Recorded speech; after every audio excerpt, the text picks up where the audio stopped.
ಸ್ನೇಹಿತರೆ, ಎಲ್ರಿಗೂ ನಮಸ್ಕಾರ. ಸಮುದ್ರ ಮಂಥನದ ನಂತರ ಸಿಕ್ಕಂತಹ ಅಮೃತವನ್ನು ಅಸುರರು ತಗೊಂಡೋಗೋ ಸಮಯದಲ್ಲಿ 4 ಜಾಗದಲ್ಲಿ ಬೀಳುತ್ತೆ. ಅದೇ ನಾಸಿಕ್, ಹರಿದ್ವಾರ್, ಪ್ರಯಾಗ್ರಾಜ್ ಹಾಗೂ ಉಜ್ಜೈನ್. ಈ 4 ಜಾಗದಲ್ಲಿನೇ ಕುಂಭಮೇಳ ನಡೆಯೋದು.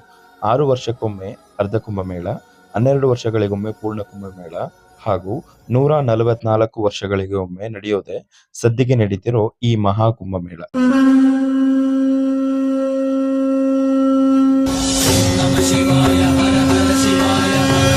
ಒಟ್ಟು 44 ದಿನಗಳ ಕಾಲ ನಡೆಯುವಂತಹ ಈ ಮಹಾ ಕುಂಭಮೇಳದಲ್ಲಿ ಹೆಚ್ಚು ಕಮ್ಮಿ 40 ಕೋಟಿ ಜನ ಪಾಲ್ಗೊಳ್ಳಬಹುದು ಅನ್ನೋ ಅಂದಾಜಿದೆ.